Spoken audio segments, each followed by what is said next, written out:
Hello, quick video for all my Chainlink holders. I know that's most of my followers, so I figured I'd make a quick 5-minute video to give a rundown on where we're at.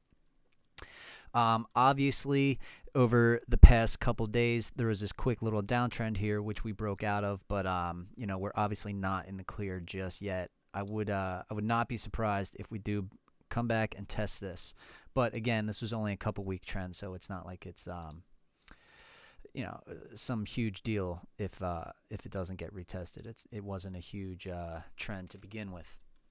We do have quite a long ways to go to get back to the top. There's clear downside trends going on, but you could make the argument that we're seeing higher lows if that was the low, and then maybe come back down, touch this between 20 and 22, and then at that point, it would probably be time to make a decisive move in one way or the other, but that remains to be seen.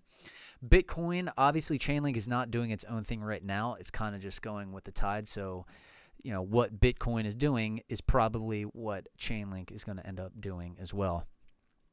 You can see, again, kind of small downtrend here that we broke out over the past couple days, and now we're just kind of ranging right around 40,000.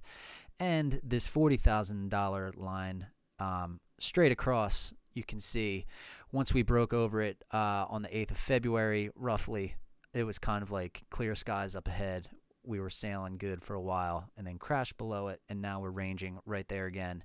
And back in January of this year, we hit 40,000 and then came back down quite a bit. So this line in the sand here seems to be relatively important. If we can get above it and hold it strongly, there's not too much resistance, maybe 50,000 somewhere. I don't even know. It's not exactly clear.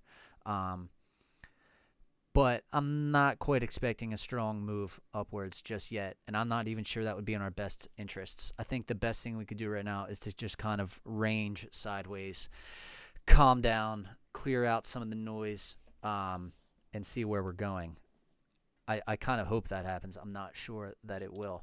Ethereum, again, this one is not such a clear picture. It's kind of just ranging back and forth between these two lines. Again, we have long ways to go to get to the top, but I'm okay with this. And EIP 1559, which we're going to talk about in a second, that is probably going to be decided, I think that's somewhere in July. So where these two lines meet, maybe that's right where this big fundamental catalyst will be signaled.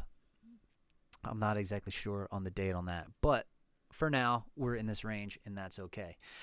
Fundamental catalyst for Chainlink, we've got Arbitrum. We still don't know to what extent Chainlink is going to be. I know people were speculating that Link is going to be used on the Arbitrum system instead of gas. That's obviously not happening.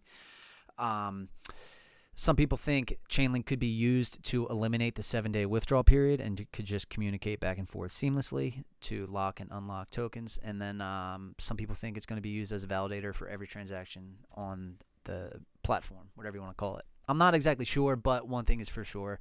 Chainlink is going to be a relatively important piece of the Arbitrum puzzle. Ethereum EIP 1559, like we said, that's going on sometime in July, I believe, and that should be deflationary pressure for the supply, which should be good in the long run. If the supply is deflating, then that's less supply with equal demand or more demand, and that should be good for the Ethereum price, which hopefully means positive things for the Chainlink price. SmartCon, August 5th, you're going to have the biggest names in the industry talking Chainlink. Obviously, that's a good thing. Staking, we don't know much as far as when staking is going to be available. We do have an idea of what it's going to look like with the superlinear system.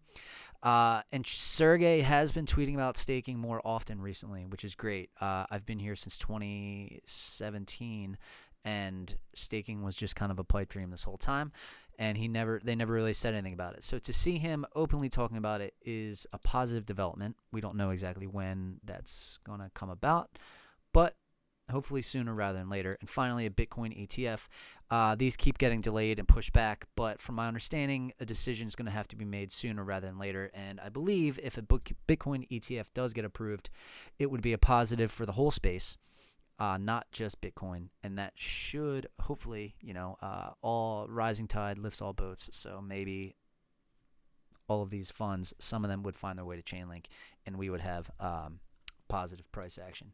One final chart by this fellow William Clemente. Credit goes to him for finding this. Total supply held by long-term holders is basically going parabolic, kind of in like a short-term little time frame here from March till now. You can see it's steadily climbing, and it's increasing in rapidity. Obviously, they're not getting in preparation for a bear market. That's how I would interpret that chart. So that's a good thing. Long-term holders seem to be feeling good. That's it for today. Quick video about Chainlink, Bitcoin, Ethereum, and where we're going. You can find me on Twitter at DeFiWave, and I have a newsletter. I will leave the link in the comments in the description below. Thank you.